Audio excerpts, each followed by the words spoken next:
Olá, sejam bem-vindos a mais um vídeo aqui da Ars Online, mais um vídeo da nossa série Café com Ars Online. Eu vou contar uma história que foi uma história muito... Vou contar uma história que me marcou muito, de uma época que eu não estava bem, a verdade é essa. O dia que eu desistir da música. Eu vinha numa rotina que era o seguinte, eu estava muito desanimado com a faculdade de música. Era sempre a mesma coisa, eu tinha que pegar um trânsito absurdo para chegar na faculdade, ou pegava uma condução lotada, que tinha a opção do trem, né? Mas era sempre lotada, era sempre... aí atrasava.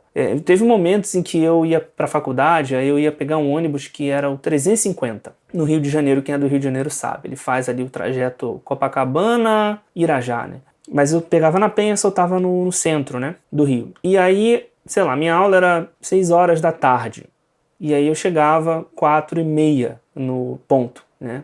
Tinha aquela meia hora de bônus, porque a viagem demorava mais ou menos 1 hora, nesse horário então, beleza, não tem muito trânsito para quem tá indo, mas eu chegava antes porque eu sabia que o ônibus não tinha horário para passar. E teve vezes que eu cheguei, tipo assim, desse jeito, gente, 4h30 para pegar o ônibus até às 5 para poder chegar às 6 na faculdade. Então tinha meia hora ali para o ônibus passar, e o ônibus não passava. E aí, quando finalmente passava, cortava a pista pelo outro lado, fingia que não tinha passageiro ali para pegar. E aí cortava, aí tinha que esperar o próximo, que demorava para passar também.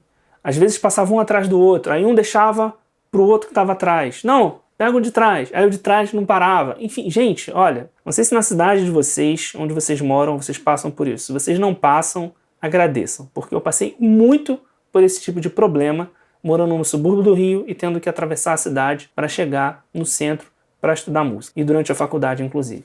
E aí eu chegava super atrasado às vezes. A aula era 6 horas da tarde, por exemplo, é o caso da aula de canto coral, que é a aula que eu vou mencionar aqui, eu lembro que era de 6 às 8, e aí, pô, chegava às 6h30, no meio do ensaio, sabe? Então, por muitas vezes, eu desistia, voltava para casa para estudar piano. Simplesmente desistia, voltava, porque eu falava, não vou chegar atrasado. E aí era um outro problema também, porque eu ia para a faculdade para assistir uma aula.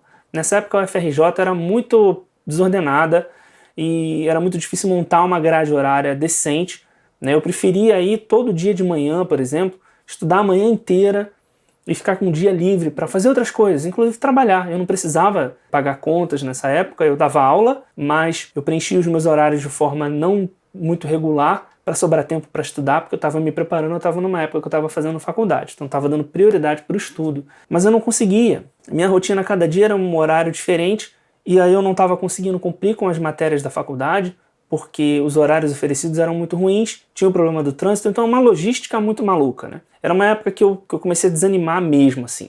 Eu já estava começando a chegar ali no 8º período da faculdade, sem perspectiva de formatura. Falei, desse jeito eu vou me formar quando? Eu vou ficar 20 anos aqui e não vou me formar.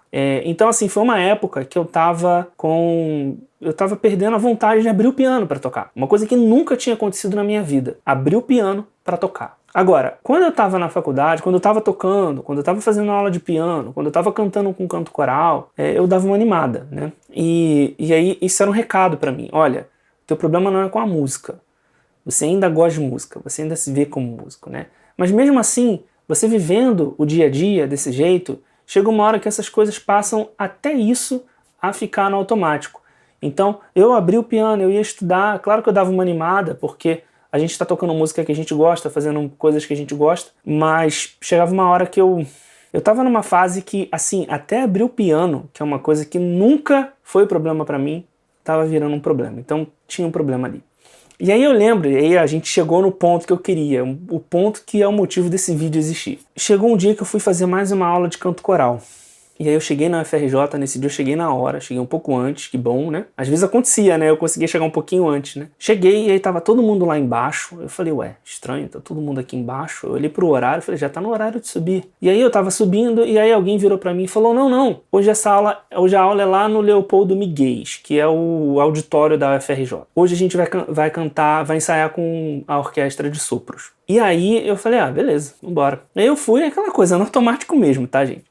Vamos lá, mais uma aula, né, mais um ensaio e tal, a música era bonita e tal, mas era uma música, eu esqueci quem era o compositor, era um compositor brasileiro, uma música O vídeo é ótimo, né? Eu não lembro a música, não lembro o compositor, não lembro nada, né? Enfim, ignorem, tá? Realmente eu não lembro o que a gente cantou.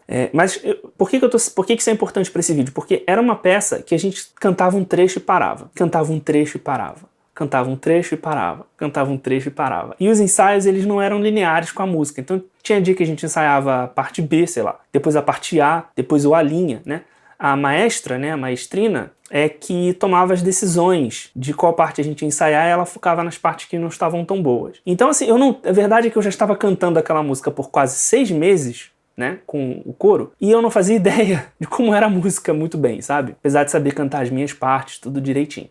E aí nesse dia a gente ensaiou com a orquestra de sopro. Então, aí beleza, fomos pro Leopoldo Miguel, lá o salão, subimos, né, nos posicionamos e vambora. Maestrina lá, 1, 2, 3 e pum! Quando a orquestra de sopro deu o primeiro ataque, cara, olha, vou falar pra vocês, subiu um negócio assim dentro de mim e falou assim, é você que tá cadê teu ânimo, né? É você que tá procurando ânimo para tocar piano, é você que tá duvidando se é isso mesmo que você quer fazer, se você gosta mesmo de música, tá aí a prova. Você gosta de música. É isso que você quer fazer. Você não quer fazer outra coisa. O problema não é a música, o problema é estar em outro lugar. Na hora eu tive certeza, falei, eu tô no lugar certo, eu tô fazendo a coisa certa, eu tô fazendo o que eu gosto. É o que a gente chama de lugar de pertencimento. Eu pertenço a esse lugar. É isso que eu sou, sabe? Foi isso que veio pra mim na hora, assim, sabe? Porque o sentimento é indescritível, assim, sabe? É a orquestra tocando. E aí foi quando eu conheci a música, porque aí eu entendi que a gente cantava uma parte, aí a orquestra de sopro assumia. E aí a gente voltava e a orquestra de sopro assumia. A música era linda, linda, linda, linda, linda. E é isso, sabe? É isso. Né? A gente passa, durante a nossa trajetória, a gente passa por altos e baixos. Às vezes os baixos vão muito, muito lá embaixo. Mas a gente não pode perder o que a gente é e não pode abandonar as coisas que a gente gosta de fazer, por mais que a vida às vezes seja difícil. Então é isso. Eu fico por aqui e até o próximo vídeo.